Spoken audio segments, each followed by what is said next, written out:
Bueno, para finalizar y vinculándolo un poco con el texto de Paula Canelo y en función también de lo que hablamos en la reunión de la semana pasada de la clase, hacer una pequeña referencia al tema de la política de seguridad durante el gobierno de Cambiemos. Y en este caso me voy a referir a un texto propio que está vinculado a nuestro proyecto de investigación que terminó justamente a fin de año y que, bueno, ahora está un poco suspendido por el tema de la pandemia, pero que, bueno, vamos a continuar reforzando.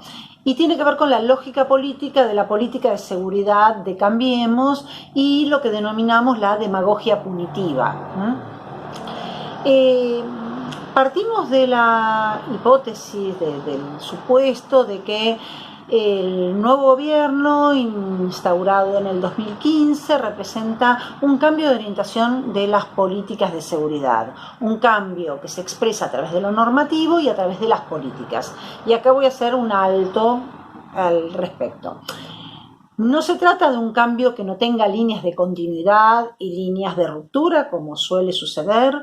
O sea, los cambios no son abruptos ni son lineales a lo largo del tiempo. Venimos viendo en el cuatrimestre que hay, que yo les pido identificar líneas de continuidad, líneas de ruptura entre distintos modelos productivos, entre distintos modelos económicos, y en esto de las políticas de seguridad pasa lo mismo. Sí hay algo que se puede destacar como una política de Estado desde el retorno de la democracia hasta la llegada de Cambiemos al poder, que tiene que ver con que en cada gobierno democrático se fueron instaurando políticas que iban en un sentido. Por ejemplo, la Ley de Defensa en 1988, durante el gobierno de Alfonsín, estableció el fin de la doctrina de seguridad nacional y la idea de que la defensa nacional es el objetivo de las Fuerzas Armadas y no la seguridad interior.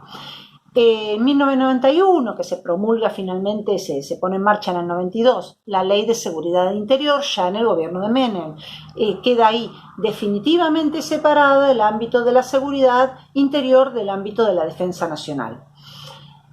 Durante el gobierno de la Rúa, en el 2001, se establece la Ley de Inteligencia.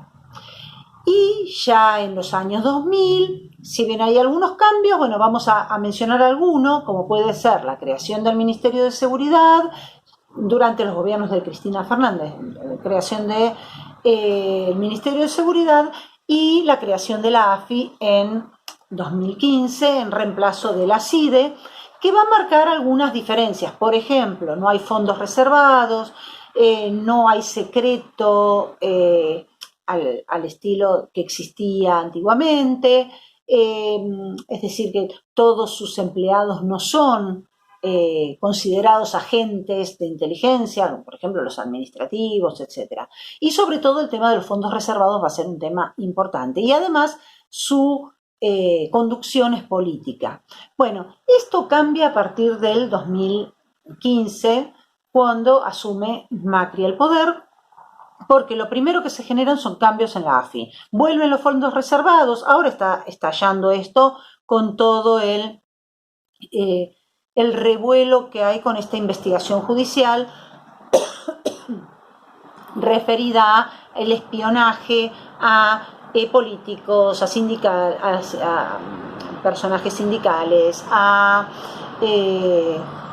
organizaciones sociales, a curas villeros, etc., propios y ajenos, la utilización del espionaje y de los servicios de inteligencia para amedrentar, para someter, para no permitir que ninguno, ni propio ni ajeno, pueda llevar adelante ciertos cambios o eleve la voz en ciertas cuestiones. Bueno, todo esto que está en marcha y que hoy vimos muchas detenciones, etcétera, tiene que ver con esto, con que vuelve la AFI a tener fondos reservados, dinero que no se sabe cómo se maneja ni para qué, donde todos sus empleados vuelven a ser considerados como agentes de inteligencia, así sea un administrativo, y entonces nada pueden hablar ni decir de lo que ocurre allá adentro, donde quienes dirigen ese organismo, como Arribas o Magdalani, son personajes bueno, en el caso de Arribas, íntimo amigo del presidente, que fue nombrado por ser el más vivo de mis amigos, como dijo en un momento dado Macri. Bueno, todas estas cuestiones que hoy en día se está destapando lentamente esa olla, digamos, van a generar cambios. Pero además hay un cambio en la orientación de las políticas que tiene que ver con el paradigma de las nuevas amenazas. Un paradigma que está vinculado a las cuestiones geopolíticas de el gobierno o de, digamos, de Estados Unidos, más allá de un gobierno de Estados Unidos, y que pone el énfasis o el foco en la cuestión del terrorismo y del narcotráfico, ¿no?, como cuestiones fundamentales. ¿Cuál va a ser la figura que va a representar esto? La ministra de Seguridad, Patricia Bullrich, que según nuestro entender y según también, bueno, lo que fuimos leyendo de otros autores, va a llevar adelante lo que damos en llamar la demagogia punitiva y la bolsonarización de la política. Por empezar, la figura de Patricia Bullrich va a tensar permanentemente una falsa dicotomía entre el garantismo y el soltar la mano de la fuerza de seguridad. La idea de garantismo aparece siempre como un término peyorativo para dar cuenta de jueces que dejan libres a los delincuentes, que entran por una puerta y salen por la otra, etcétera, etcétera. Que eso no tiene que ver con el garantismo, eso tiene que ver con el accionar de determinados jueces. El garantismo significa que nosotros ponemos el énfasis en las garantías constitucionales. Las garantías que figuran en la Constitución Nacional tienen que ser resguardadas por el sistema judicial. Por ejemplo, toda persona es inocente hasta que se demuestra que es culpable, hasta que se demuestra lo contrario. Esto es una garantía fundamental, iba a decir garantizada, sancionada en nuestra Constitución. Y alguien tiene que hacer que eso se cumpla. Bueno, esto es lo que no se cumplió. Ha habido gente acusada sin pruebas, no solo en la Argentina, lo hemos visto con Lula en Brasil, un juez diciendo yo creo que o tengo la certeza que es culpable, bueno, pero no tengo pruebas, no importa, es culpable y lo mando a la cárcel. Bueno, con Milagro Sala en Jujuy, Macri diciendo, bueno, pero la mayoría de la población piensa que es culpable, listo, eso no es una prueba judicial.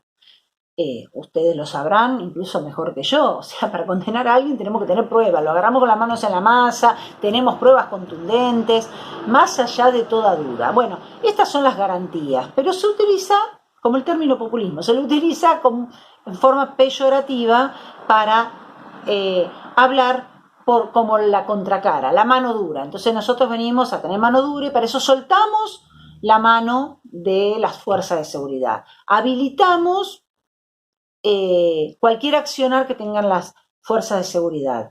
Y va a pasar a ser un problema, porque las fuerzas de seguridad, como cualquier otro organismo, como cualquier otra persona que trabaja en distintos ámbitos, requiere de direcciones claras, firmes, contundentes, de su accionar. En la medida en que yo no tengo reglas claras, habilito a que cualquier cosa se pueda hacer. Bueno, esto es una de las cuestiones. Lo que nos interesa, entonces, para sostener esta idea de soltar la mano, del garantismo, de una idea, desde nuestro entender, que frente a la creciente exclusión social aparece el discurso del orden como para legitimar de alguna manera esa exclusión. Y para esto vamos a analizar cuáles son los dispositivos de poder. Entonces, en la medida en que se va debilitando o se va registrando un debilitamiento de los horizontes igualitarios de una sociedad que lo tiene como en su sentido común, este discurso del gobierno en ese momento va a ser un discurso basado en los elementos que marcan la exclusión, el racismo, la xenofobia, la estigmatización de determinados grupos, etc. Esto tiene que ver con las formas de legitimar que es posible llevar adelante ciertas políticas. Nos preguntamos, ¿es el neoliberalismo tan liberal como se supone?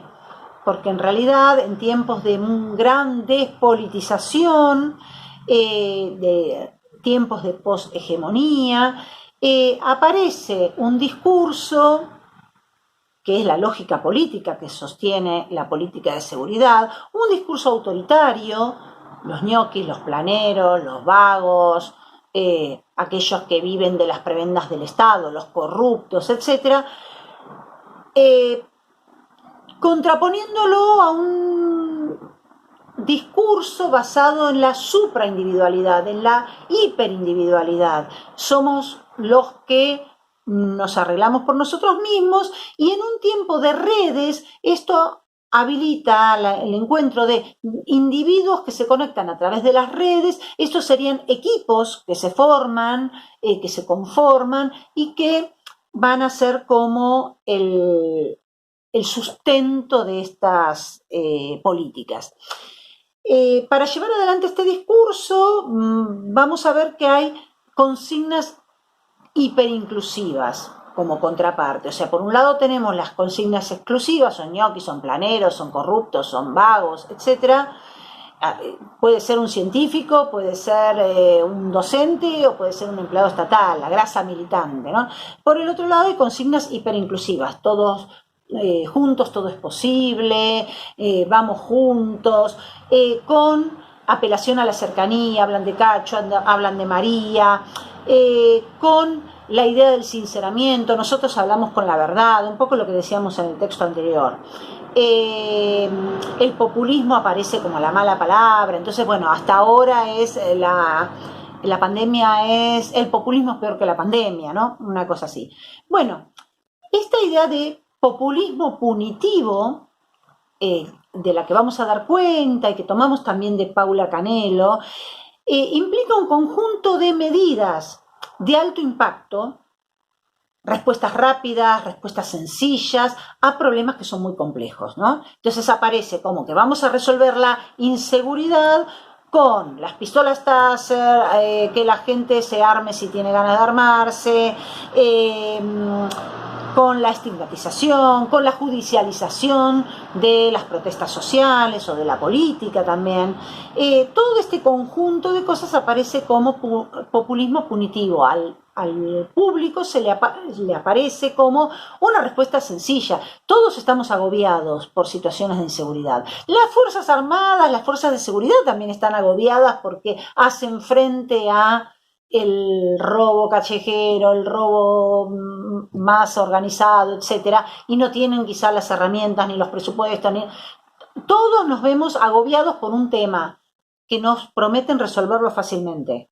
Bueno, soltamos la mano de las fuerzas, podemos tener el caso Chocobar, entonces lo vamos a recibir en casa de gobierno, en lugar de pensar, es un problema complejo que tiene que ser abordado desde distintos lugares, y no va a ser fácil de resolver, ¿no? Porque no implica solamente una cuestión de seguridad. Eso es lo que ustedes estudian, analizan a lo largo de esta carrera, ¿no? Entonces, bueno, tiene que ver con esto. Aparece entonces el discurso de Bullrich siempre como un discurso en el que aparece la idea del cambio de paradigma, un discurso basado en que se posicionan como los republicanos, los racionales frente a los garantistas, a los que defienden a los delincuentes, etcétera, etcétera.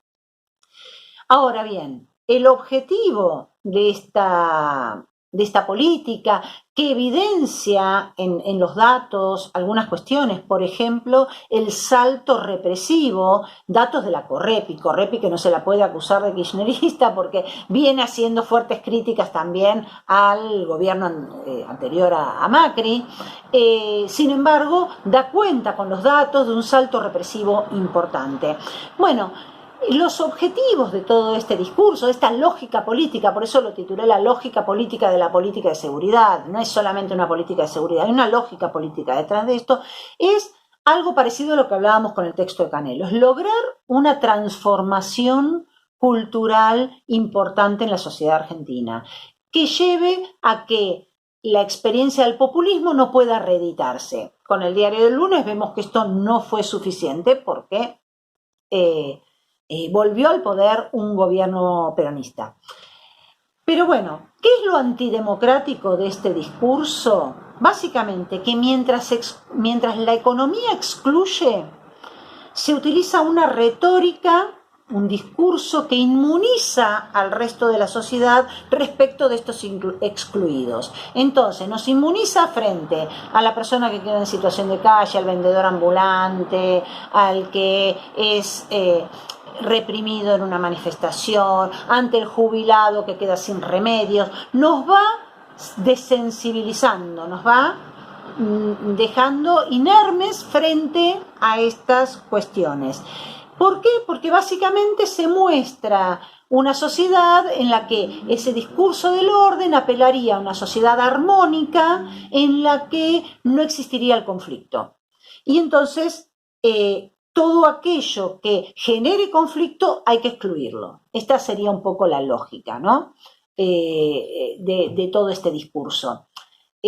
Para no extenderme mucho más en el video, que no se haga mucho más largo, digo una última cosa a cuenta mía.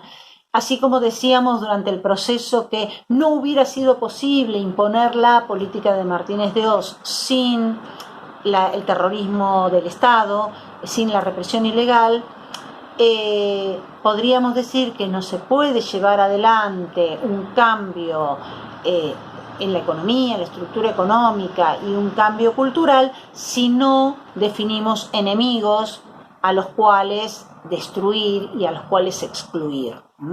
Entonces, esa política de seguridad tiene una lógica que es poder construir este nuevo escenario, este nuevo cambio social. Por lo tanto, los dos textos se armonizan en este punto. Bueno, los dejo acá entonces. Muchas gracias.